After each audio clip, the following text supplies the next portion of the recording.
on Prime Crime. She's not breathing. Who is it that's not breathing? My wife. The untimely death of a young mother sends ripples of sorrow through an upscale suburb. I tried to pick her up. She's dead. I was screaming, what's wrong? What's wrong? Somehow I'm still thinking that she's going to be okay. As investigators unearth the truth, they discover layers of deception, obsession, and lurking secrets. Shanti was ambushed, was blindsided, never knew what was coming. She was a very great woman. Everything about her was outstanding. Could never have expected anything to happen.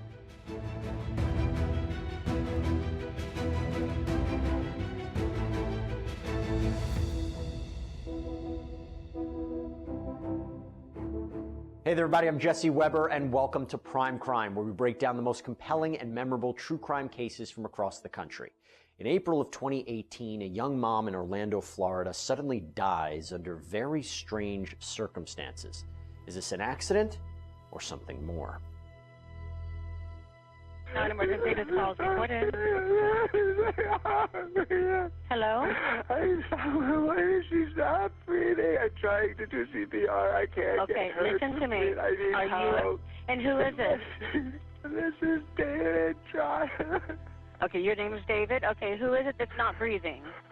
My wife. Okay, sir, I need you to take a deep breath. Take a deep breath. That's the voice of 49-year-old David Trronis. He calls 911 to report he came home to find his wife, 39-year-old Shanti Cooper-Tronis, dead, face down in the bathtub in the garage apartment of the couple's upscale home. What happened? I found her in the shower. And she passed away? Is she awake right now? No. Is she breathing? I can't wake her up. I tried to do CPR. I can't get her to breathe. Can you get her out of the shower? I pulled her out. And you don't know what happened or when anything happened? No. Back on April 24th of 2018, David Trronis called 911, seemingly hysterical. Has she been sick or something? Yeah, she's been sick, yes. Oh, God, what happened, baby? Baby. She had appendicitis a couple months earlier and had surgery that she had some difficulty recovering from. First responders think that they're going to be coming into an accidental death or a fall or something like that. Shanti was found on the floor next to her bed. They can just immediately tell that this is not a fall. Rigor mortis had already started to set in. Her right arm was up unsupported, up off the ground. She was lying on her back, and she was lying on a mattress pad that was full of blood. She had some very unusual abrasions on her in very unusual places, on her hands and her knees. She'd been beaten and strangled. She's pronounced deceased immediately. The attack was so brutal that it blew a hole in her cheek, ripped off portions of her ear, fractured the back of both of her eye sockets, and broke her nose. She was manually strangled. Shanti was ambushed, was blindsided, never knew what was coming. And this unexpectedly brutal scene leads detectives to believe something more is going on. One of the things we both noticed about the bed, not only was it hastily made and the sheets were different colors, they were white, but they almost looked like brand new sheets on the bed that were crisp white and still had the creases from the box. There was cash in plain view, her purse was open in plain view, and no credit cards were taken, no cash was taken, nothing else of value was removed. Shanti was a 39-year-old, very beautiful mother. She was a professional woman. She had worked for a software company that built manufacturing software and then started her own business. She had a nanny that would assist her not only with Jackson but also with her business. She really liked to spend time with her family. She also loved her job. She loved what she did. Can't tell you what she did at all. But she definitely loved her family. She loved our dogs. We loved theme parks. We'd always go to theme parks, once or twice a month. She was scared to go on a lot of rides. She chickened out like 4 times, but she still went. When work was done and we were able to relax, it was relaxing. Barbecues on the lake, just hanging out with friends, their kids, Jackson. Nothing crazy, just when it was time to relax, that's what we wanted to do. No matter what kind of day she was having, she'd always have a smile on her face. She wouldn't let the bad things that happened that day affect the moment. She was a very great woman, and everything about her was outstanding. She was just overall the best mother that anyone could ever ask for. Now, detectives need more answers as to what happened to Shanti, and they want to hear from David Trronis, so he's brought into the police station to talk. Where were you born, hon? Here? No, I was born in St. Paul, Minnesota. And when did you move to Florida? In 2013, 5 months after I met Shanti. Did you meet her here or there? We met online. You met online? Okay. I'm sorry. Take your time. He worked in Minneapolis as an engineer. David ultimately was divorced and met Shanti online. Their relationship evolved very quick and led to David moving from Minnesota to Orlando to be with Shanti. You said something about having a great weekend? Shanti had her appendix out on February, I want to say 23rd. And she's been in a lot of pain. I'm sorry I can't talk about her any faster. I've never been more in love. I'm so happy. Shanti was a hardworking mother. They were both coming out of previous marriages back when they met. By all accounts, it seems like her and David were very much, in love or in that sort of honeymoon phase. Hi, family. My dad I have to go. He's right here. Because my dad gets off early on his new job. Okay. Just probably today. I don't know. We'll find out. Love you, Dada. Bye. Love you so much, Jax. Have a good night tonight, okay? I love you. David worked back in Minnesota. Since he moved down to Florida in 2013, he didn't work at all. Her background was in finance and accounting. She had her own company. She was very successful. She had been previously married to Jackson's father, Jim Cooper. They had been divorced about a year or two at the time that she met David. She had recently divorced Jim, Jackson's dad. It was beyond acrimonious. I mean, they were at each other's, for quite a while. At each other how? Vindictive and mean and nasty things to Jackson, kind of thing, and blaming each other. You always, in any investigation, start at your inner circle and you work your way out. We don't believe she was alive on Tuesday morning, so it was important where Jim was the night before. Jim ended up picking up Jackson and bringing him to the house. He shows up and there's all these police there. So we had quite a long, extensive interview with Jim. We were able to vet everything that he told us. So we absolutely had to rule him out. On that day that it happened, there was almost a chance that I didn't pick him up. He would have been in that home when this happened. And I can't imagine. Police know Jim didn't hurt Shanti. The question is, who did?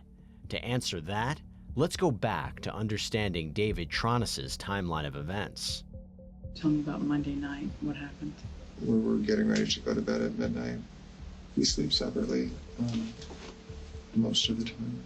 She has really severe sleep apnea.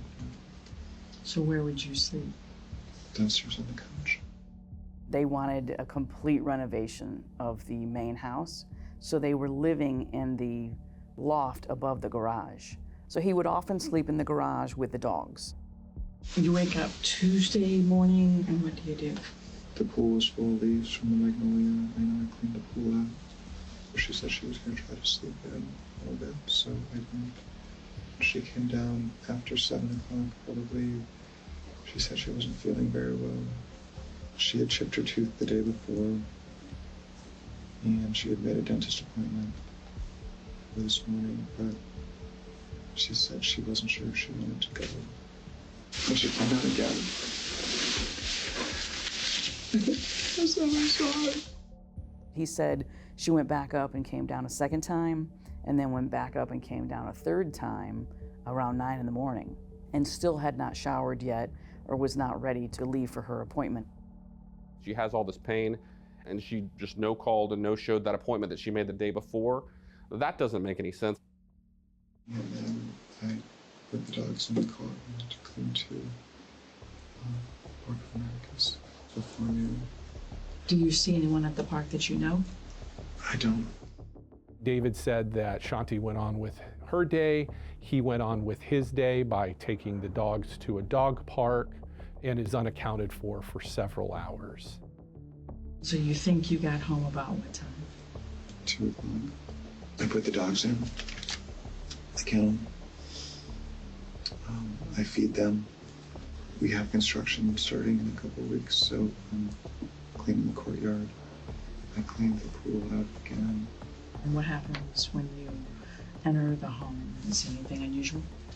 I could hear the water is running. I just walk upstairs. I didn't hear her. She's not saying anything. Doesn't seem right. David told the police that at about 3 o'clock he went upstairs and found Shanti face down in the bathtub. She's submerged partially. One of her legs is kind of sticking up and out a little bit. The water in the tub was tinged with blood. I pulled her out into the other room. I didn't know what to do. At first I tried to do CPR. She was still. I was losing it, and I thought I was losing her. Her body is stiff. This is clearly a person that is beyond CPR. Her clothing is wet? Yeah. And she felt cold. I tried to lift her head. She's not responding. She has blood coming down her face. So I grabbed the mattress cover and put it under her head. I wiped her face off again. I started crying. Somehow I'm still thinking that she's going to be okay. It is a chilling account, but upon a careful review of the details, a few things start to stand out. I tried to pick her up. She's stiff. I'm kind of moving her, trying to shake her a little bit and trying to get the water out of her lungs. I didn't know what to do. April 2018, Orlando, Florida. 49-year-old David Trronis, a self-described contractor, says he found his wife of just 1 year, Shanti Cooper-Tronis, dead after a fall in the couple's garage apartment bathroom where they'd been staying temporarily while their home was undergoing renovations. Here's the breezeway. Here is the house. However, detectives quickly determined something about Shanti's death was not adding up. So the last communication in any way on the phone would have been Monday. Mm-hmm. And other than that, you would have been pretty much together. We're together all the time. So okay. All right, so... This is hard because I'm concerned that she wasn't okay when I left. And I wish I would have taken the time to check on her. Her iPhone last moved at about 11:30 p.m. on April the 23rd. Shanti was a busy businesswoman who was involved in lots of meetings and discussions and calls, and her phone remained in the same place on that nightstand the entire day. When was the last time you had telephone, text, on any Facebook, any sort of communication via phone with Shanti? The day before. He knows that Shanti is busy, but he also knows that Shanti has a broken tooth. But he never texts Shanti, never checks in. For about 4 or 5 hours, David's cell phone is quiet and in essence dead to the world. And one thing investigators quickly home in on is David and Shanti's living situation. We closed on the house on Copeland in April of 2015. We didn't move in right away. It took a few months to work on it. David was able to buy the house for $608,000 in cash. It's a historic home from the 1920s, and became the focus of David's life through the renovating of the house. So you closed in May of 2015 and you started doing work. Was it in the condition that it's in now? Was it under renovation or? It was fully livable. It was just an older Victorian style home. And Shanti wanted to completely open it up on concept. As we got into it, we found more and more issues. You guys have completely gutted it down to the studs, pretty much. Yeah. As time progressed, there was a bunch of renovation plans. The entire living space of the house, the kitchen, the living room, all of that was completely, essentially destroyed. David's job basically was to be the contractor for this renovation. He had convinced her that he knew what he was doing. And after hiring and firing subcontractors for almost 2 years, I think she realized he did not know what he was doing. So someone in the neighborhood had recommended to both of them that they call this particular builder who was on this TV show. I'm basically the general contractor for the project. I'm hiring subcontractors, and I hired a consultant to help us do that. And who's that? His name is Keith. Keith does a TV show. In March, he asked us to be on the show. They had a meeting the week before her death, and she was dismissive. She did not want to come down to the pool area and meet with him. Maybe perhaps she wasn't as interested in doing the show as David was. When talking about that day and about Shanti and about their relationship, David was somewhat reserved. When detectives would talk about things such as the house, his demeanor completely changes. He becomes very calm, but engaged, animated, really wanting to talk about this house and the improvements and the role that he played. Has there been work crews at the house? We finished the demo and started the framing that you see in January. We did the foundation in November and December. It's been moving slowly, but it's a huge project. We kept an open mind the entire time. Were the construction and the contractors a possibility? Were the workers a possibility? They followed up to see if there was an issue with potential transients in the area because there was a hospital nearby. They took DNA, they took latent prints, and ultimately, none of that came back to anyone except for the people that lived in the home. So there was just no indication that this was some random stranger or anything like that. David ends up making several strange comments about his relationship with Shanti that raises serious red flags. David was volunteering how much he and Shanti were in love and really wanted to paint a picture of a remarried couple who was blissfully happy and talking about the rest of their lives. And we just felt like we found a great rhythm, and we were both really, really happy. We were talking more, and it was great. We were really, really, really happy. And Saturday night, I think, was the first night that she really enjoyed just being kind of out and relaxing a little bit. Since her surgery, we haven't been able to have sex. And she wanted to try that night, so we did. He offered up to us without asking that they had been intimate on Saturday and again on Sunday. We both keyed in on that because we did not ask them about their sex life. I'm sitting there looking at him thinking, what is he trying to say? It was messy. It was very messy.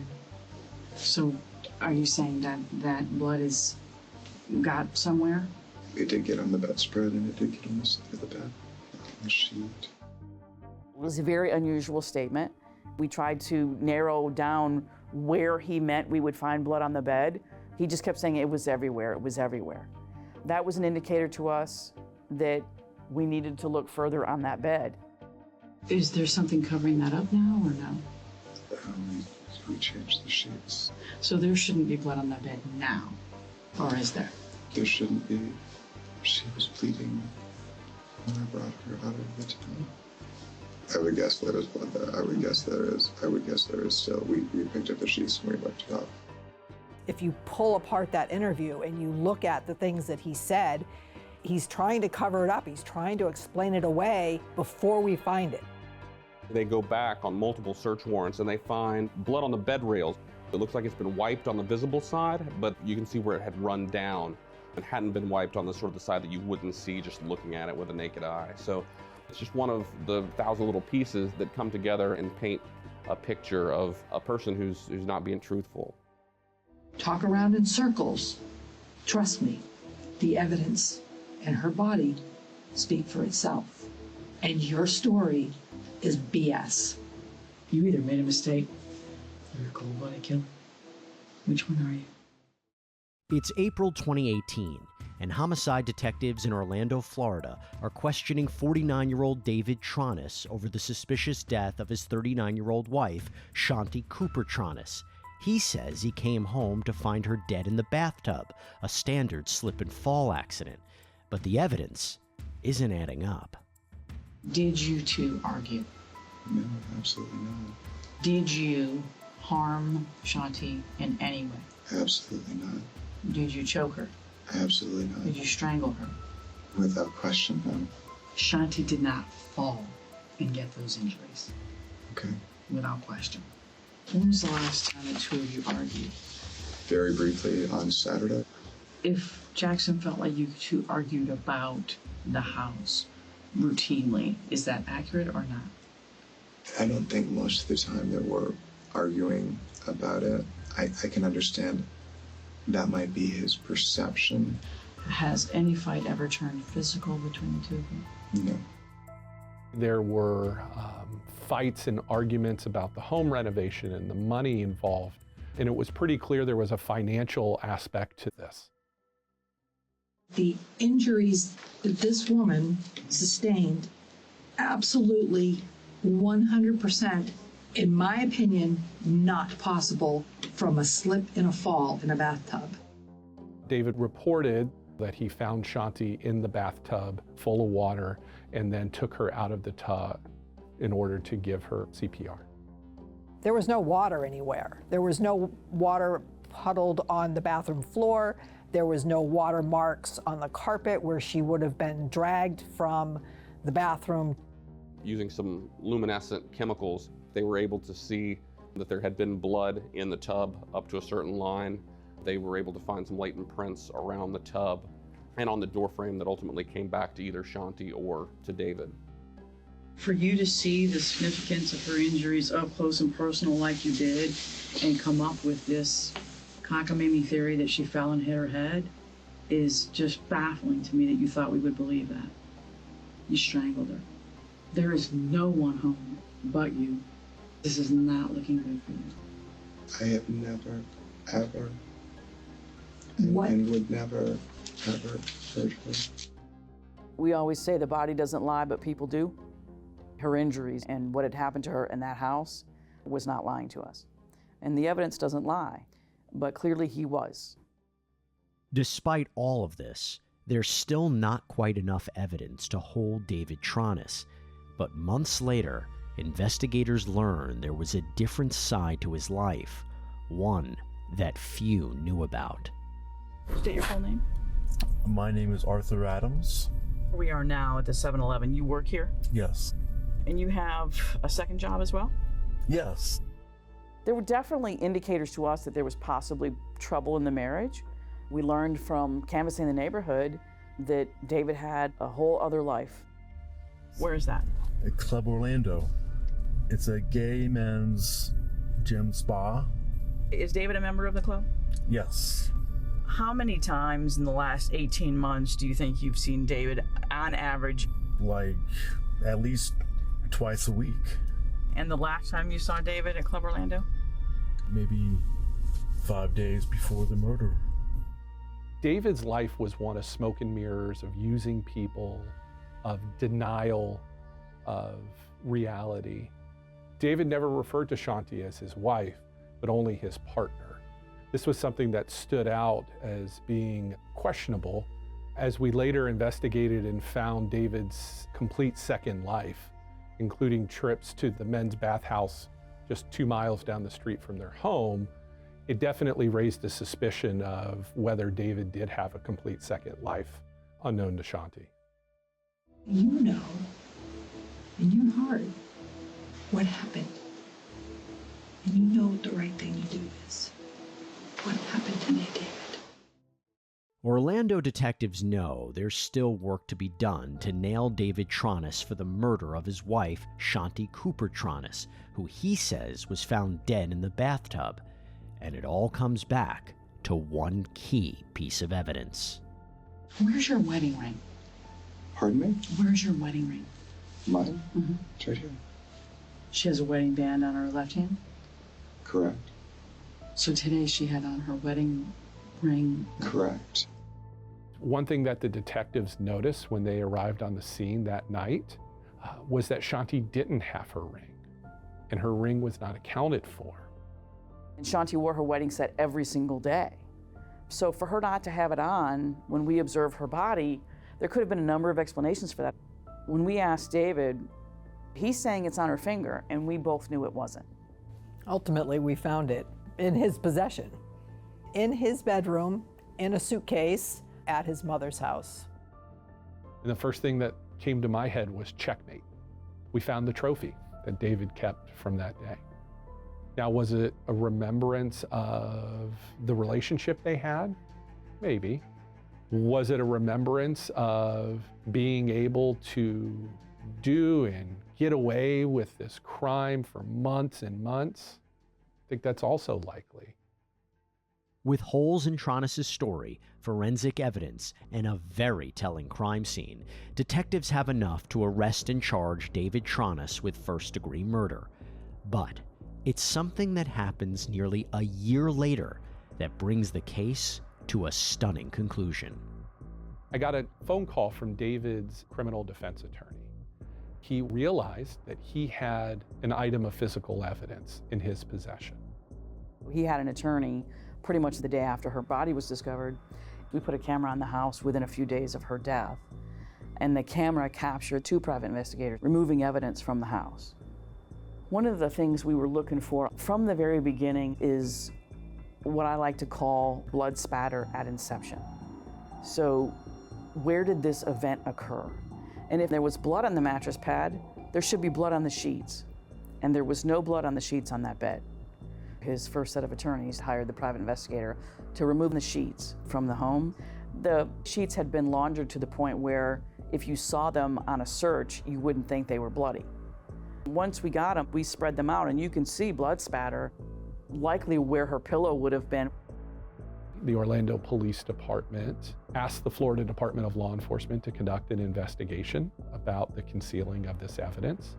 And ultimately, decisions were made by the state attorney's office to not file charges against the initial defense attorneys. But David Trronis' case didn't happen right away. As his defense initially argued, he was not competent to stand trial. It was extremely difficult for so long. So many hearings, it was all about him and his rights. And it didn't really seem to be about her. When I started going to hearings around the 3rd or early 4th year of this being dragged out, I got a picture of my mom to every single hearing as a reminder that even though she's not here physically, she's always with us. I also held up her picture at the end of every hearing just to show everyone that it's just more than just a name on a paper and more than just a news headline. She's more than just that. We were going to keep making sure that everybody would see her face because we weren't going to go away. 5 years after Shanti's death, in October 2023, prosecutors finally get the chance to lay out their case before a jury. Back in 2013, David Trronis moved to Florida to be with Shanti. When he moved to Florida, he was able to purchase a beautiful, large home. David and Shanti would argue and bicker about the home and the construction and what was going on, and her not having any ownership in the home. There were indications she was funding that renovation, but he was very much treating this beautiful $500,000 residence as his and not as theirs. The house is everything to David. It's his identity, it's his passion project, it's really the focus of his life even more than his wife. He loved that house more than anything else. Shanti controlled the destiny of that house. And how desperate was David to make sure that the renovations went through and his gem was polished? As the house became progressively more and more unlivable, that caused an obvious tension in the relationship. This home show was the lifeline out of this mess with this house that they've dug themselves into, and she, a week before her murder, was not into it. The likely motive, I think, is he had an alternate lifestyle where he was behind her back seeing men. And then one of the last things that he had tried to do right before we arrested him is he had made a request to get her life insurance. With all of the accounts and the life insurance, he stood to gain over $1 million. This was a murder of rage, of anger, of extreme violence. The only reasonable explanation for Shanti's death is sitting right there. The state starts presenting their witnesses, from David and Shanti's friends to neighbors and experts. As a couple, did they appear to be affectionate towards each other? No. I never saw them hold hands, touch, kiss. It was a little strange. Were you ever made aware of any tensions related to the house that they lived in? Yeah, I mean, it was, being that it was under the renovation, there was a lot of tension, a lot of fights. When he walked alone, did he have any canine companions? Almost always. Now, on April 24th of 2018, did you see either Shanti Cooper-Tronis or David Trronis, the defendant, walking? Yes, I saw David.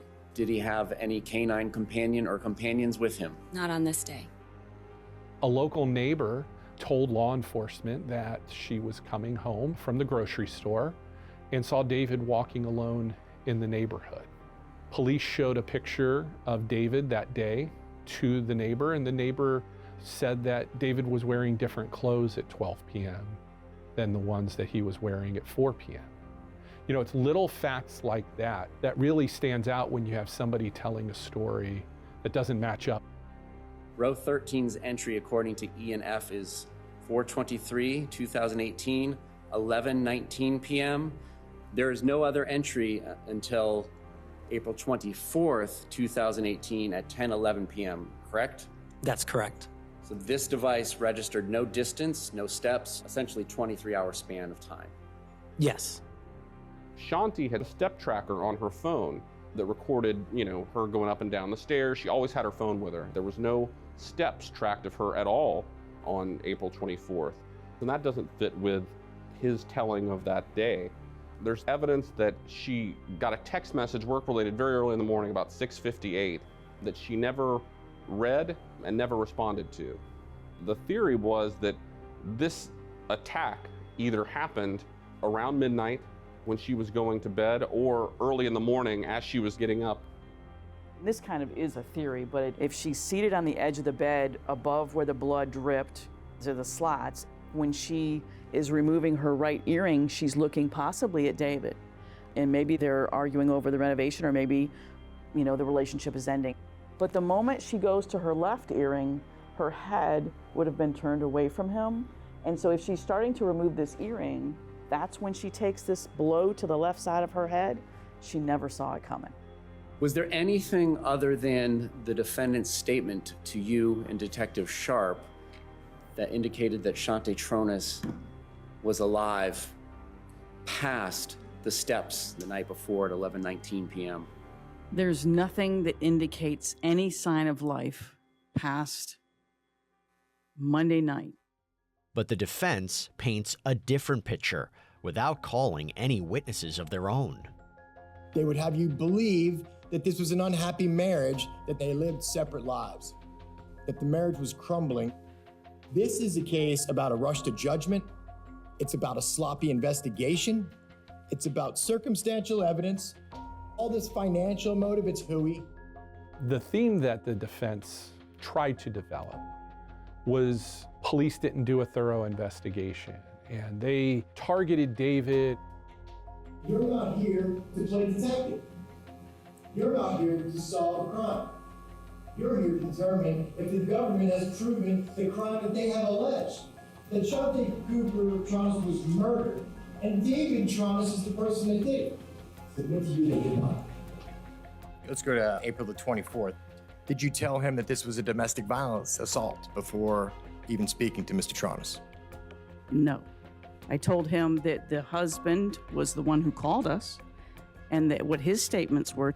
No, I did not indicate who was responsible for her death. We didn't know. You were suspicious, though, weren't you? Of the story, of the inconsistency, yes, of course.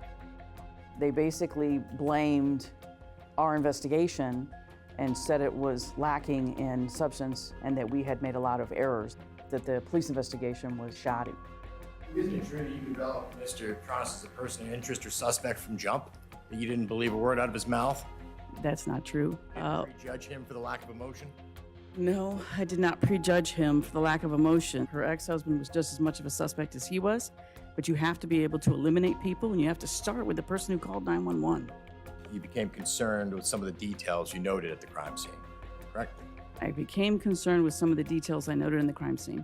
As discussed, no water, no wet, those things, yes. No, detective. I became very concerned with inconsistencies, yes. As this case developed, there was no real coherent defense. There were no facts to establish any other identity of any other person. No pry marks on doors to show a burglar. No stolen valuables.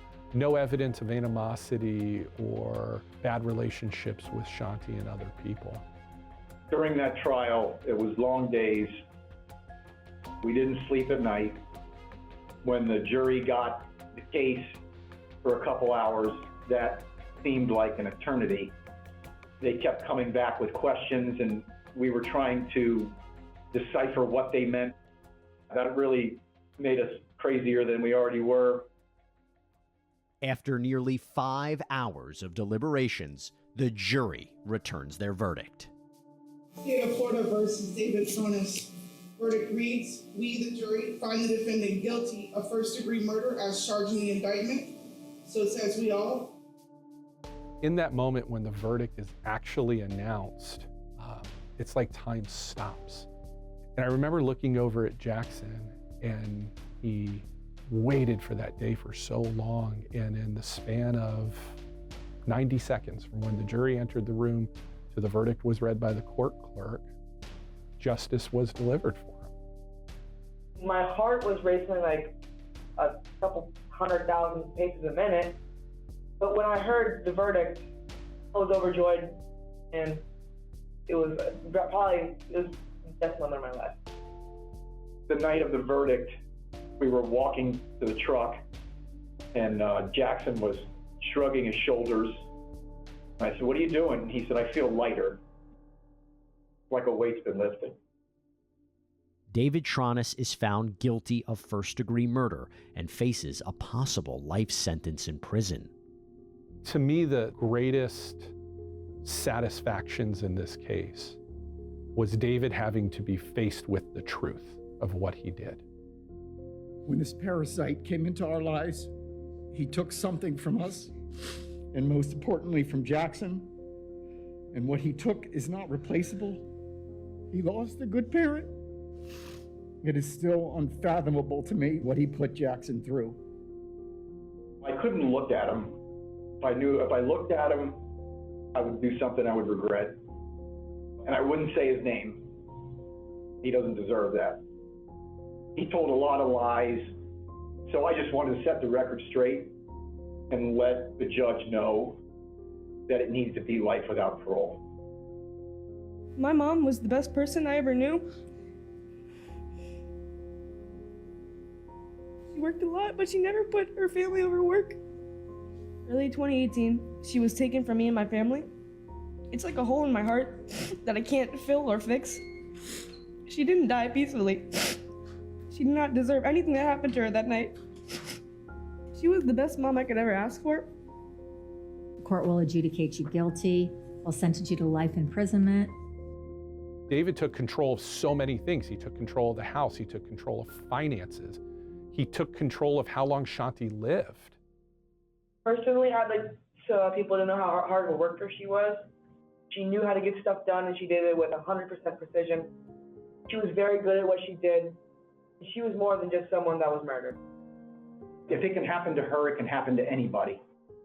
If one person hears her story and might think they're in that kind of a relationship, then maybe they can get out before it's too late. And then that would be something positive that came from her memory. We both worked as hard as we worked on this case for Jackson because of the tragedy to that little boy, for him having to grow up without his mom. There's not a day that goes by that they won't grieve for her.